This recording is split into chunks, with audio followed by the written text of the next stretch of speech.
CIMAR es el Centro de Investigación en Ciencias del Mar y Limnología.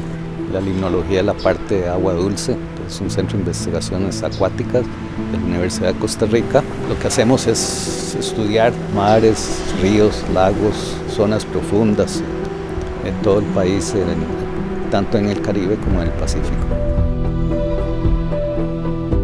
Tiene sus inicios en 1979 y las personas que lo crearon fue el doctor Manuel María Murillo, José Antonio Vargas, Mirna López, William Bussing y Carlos Villalobos. Entonces ellos fueron los que iniciaron el centro en el 79 y a través de los años nos hemos ido incorporando personas como yo, que fui estudiante de ellos y después ya pasé a ser parte del CIMAR después de que hice estudios de posgrado.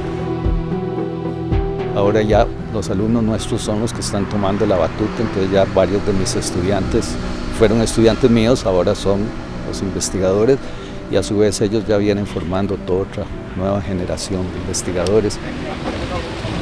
Tenemos un grupo de estudiantes muy grande que realmente es el que le da el músculo al CIMAR. En este momento yo creo que tenemos entre 45 y 60 estudiantes, pasantes, tesistas que tenemos en el centro de investigación.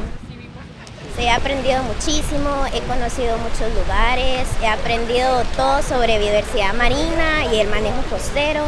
De hecho, trabajo en el laboratorio de pastos marinos y también en un proyecto de pesquería a pequeña escala en el lado de Nicoya, entonces por esos dos lados, y también con el trabajo de la tesis, que es pastos marinos en Cahuita y en Puerto Jiménez. ¿Estaba la degradación? Desde que llegué me he sentido parte del CIMAR. Estoy haciendo una pasantía con Chepe y la verdad ha sido muy amable y como que he tenido el espacio del CIMAR para trabajar en la pasantía muy libremente. El CIMAR actualmente tiene aproximadamente 90 proyectos que desarrolla en distintos ambientes marino-costeros y en ríos y lagos de agua dulce acá en nuestro país.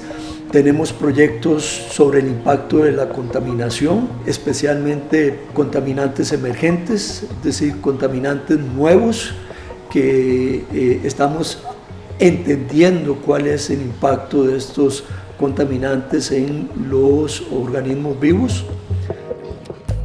Tenemos proyectos que pronostican el comportamiento del oleaje, las corrientes en la zona costera, que nos permite, junto con la Comisión Nacional de Emergencias, prevenir y alertar a la población cuando las condiciones oceanográficas no son adecuadas. Tenemos proyectos sobre restauración ecológica de ecosistemas marinos, por ejemplo, manglares, pastos marinos, arrecifes coralinos. Los arrecifes de coral son un ecosistema, es un ecosistema marino. Cubren apenas el 0.1% de la superficie de los océanos, pero tienen más del 25% de la diversidad de todos los organismos que tenemos en el planeta. Son protectores de la costa, son fuente recreativa para la gente, son proveedores de trabajo, disminuyen el oleaje cuando se acerca a la costa y también es un sitio de enriquecimiento cultural y tradicional de muchos países. Entonces realmente es un ecosistema muy amplio, con muchos servicios y funciones. Pues yo creo que el CIMAR a lo largo de su historia ha luchado por conservar los arrecifes de coral, ha sido promotor del establecimiento de áreas marinas protegidas, de la Isla del Caño, de la Isla del Coco, ha participado en los planes de manejo del Parque Marino Ballena y en otras zonas que han facilitado, digamos, la protección, y luego con los estudios que se realizan se toman decisiones para ver cómo se manejan, qué los está afectando. Entonces es un partícipe muy activo en la conservación de los arrecifes de coral.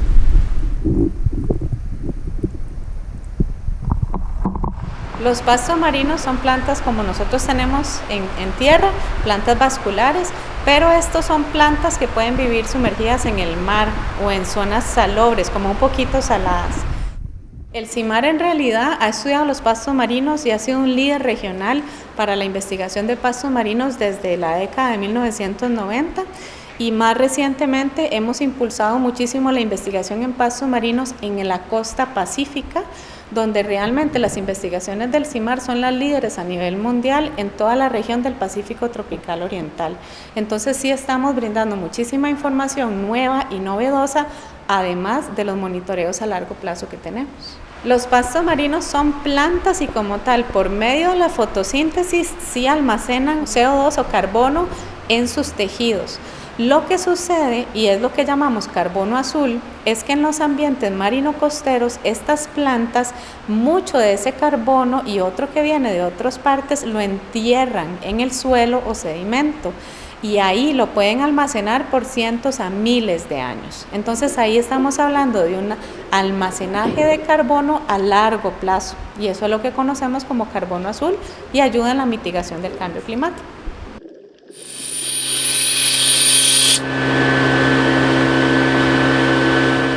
Se ha venido moviendo un poco hacia tratar de actualizarse con los temas que estudia y definitivamente comenzar a tener temas y proyectos que se enfoquen en cambio climático es parte de ese proceso de modernización o de actualización del centro. Y con respecto, por ejemplo, a los arrecifes de coral, pues lo que se está tratando de hacer es empoderar a las comunidades costeras para que comiencen a liderar todos estos programas o procesos de restauración de ecosistemas, ya sea con arrecifes de coral o inclusive también, por ejemplo, con restauración de pastos marinos, que finalmente son ecosistemas que pueden ayudar a adaptar, pero también a mitigar un poco los impactos de cambio climático. Y en el caso de la acidificación, lo que queremos es ver si podemos determinar cuál sería el impacto de las condiciones futuras de acidificación oceánica en una especie de interés comercial, en ese caso el pargo mancha. Entonces lo que hicimos fue tener los peces creciendo durante un periodo de 8 meses en 3 niveles de acidificación diferentes y poder medir cómo era el crecimiento de los peces, y al final también los peces crecían con más o con menos músculo, si por ejemplo la cantidad de grasa o de proteína que ellos depositaban era mayor o menor, un poco como buscando también entender si ese puede ser eventualmente una especie que va a servir como un cultivo en escenarios futuros de cambio climático. Bueno, vamos a proceder en la liberación de este pez, un pez sierra.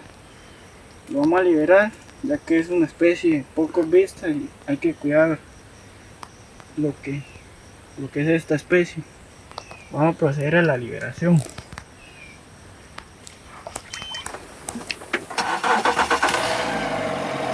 Nosotros comenzamos un proyecto acerca del pez sierra en el 2016, entonces llevamos más o menos 9 años de estar trabajando en pro de la conservación de una especie súper emblemática de Costa Rica, pero que todavía muchos costarricenses no la conocen. Entonces, un proyecto en donde hemos enfocado esfuerzos para comunicar a comunidades y educar acerca de la importancia de esta especie que está en peligro crítico de extinción. Hemos realizado expediciones de pesca para tratar de capturar y estudiar mejor la especie y usado técnicas de ADN ambiental para, a través de muestras de agua, tratar de detectar la presencia de la especie en ambientes remotos y poco accesibles, en donde francamente es muy complicado observar a estas especies.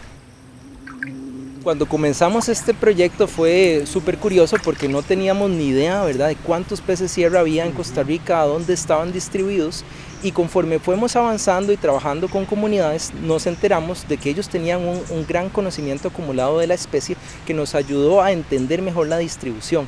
Además, cuando la gente se empezó a enterar más de nuestro proyecto, empezó a participar activamente reportando encuentros con el pez sierra, capturas, inclusive la liberación de peces sierra pequeños y grandes en estos ambientes donde vive. Entonces empezamos toda una red de ciencia ciudadana en donde estas personas de las comunidades costeras y ribereñas más bien nos ayudaban a informar y a mejorar nuestro conocimiento de la especie en el país.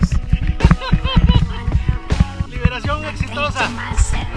Felicidades al CIMAR y al proyecto.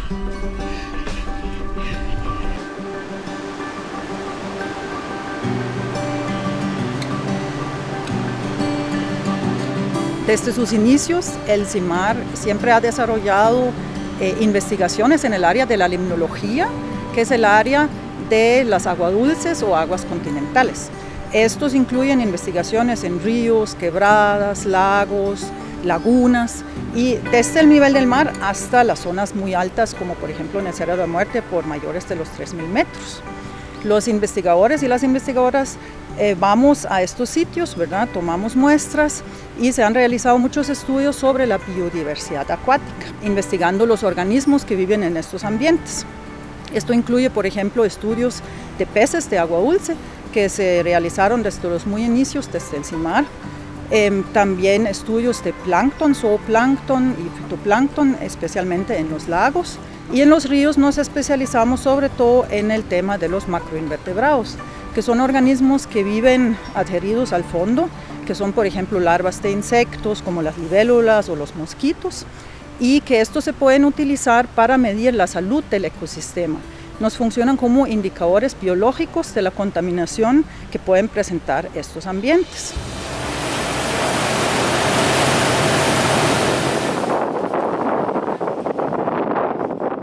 En la isla de Coco empezamos a trabajar ya hace bastantes años y tuvimos oportunidad de tener un fondo grande del gobierno de Francia y ahí entonces ya pudimos alquilar un barco completo y estar allá 10 días en la isla trabajando, y eso impulsó muchísimo la investigación de la isla. Posteriormente tuvimos un proyecto de CONARE junto con la Universidad Nacional durante 3 años más, y bueno, todavía estamos publicando trabajos de esas expediciones y continuamos yendo siempre que se puede a la isla, siguiendo investigando diferentes temas. Sí.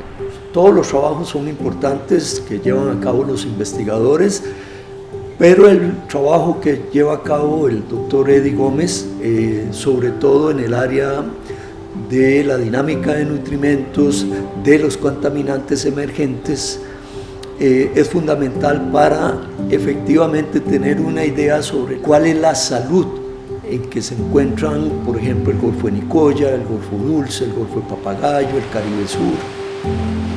Nos interesan muchas cosas realmente, algunos aspectos, algunos proyectos. Por ejemplo, nosotros lo que nos interesa es medir contaminación, entonces podemos estar buscando algún indicador de contaminación que podría ser variaciones en el tiempo, por ejemplo, de nutrientes, que eventualmente podrían ser vistos como contaminantes si es que es una sustancia química que no estaba presente en ese ambiente antes de iniciar el muestreo, por ejemplo. Podemos buscar también algunos contaminantes como hidrocarburos de petróleo, ¿verdad? Porque estos definitivamente provienen de actividades humanas. En nuestro país no hay, como en otros lugares del mundo, emanaciones naturales de petróleo, puesto que no hay perforaciones de este tipo de industria. Entonces cualquier evidencia de contaminación por hidrocarburos es justamente eso, contaminación. En los últimos años nos hemos metido bastante a trabajar en el tema de microplásticos, entonces también hemos estado haciendo monitoreos en playas de arena y en ambientes acuáticos. Colectamos muestras tanto de agua como de arena para justamente hacer análisis de microplásticos, que también son todos de origen humano, así que eso nos daría un indicativo de contaminación. Los proyectos de investigación, todo eso se publica en revistas científicas, que es lo que hacemos nosotros, pero también lo compartimos con las comunidades alrededor de donde se ha hecho. Por ejemplo, todo lo que se hizo en el arrecife Cahuita se comparte con el pueblo de Cahuita y bueno, los otros pueblos ahí en la zona del Caribe. Y toda la información también se le transmite al gobierno. El CIMAR ha sido consultado en numerosas oportunidades sobre proyectos, por ejemplo, Ley de Protección al Pez Sierra, que ese fue un proyecto que generó esa ley y que en este momento se encuentra protegida esta especie, o la protección vía ley también de los arrecifes coralinos. Podemos colaborar con el Estado en la prevención de gestión del riesgo que existe en nuestras zonas costeras cuando las condiciones oceanográficas no son adecuadas. A través del módulo de información oceanográfica se hace ese trabajo. En fin, tenemos un impacto importante hacia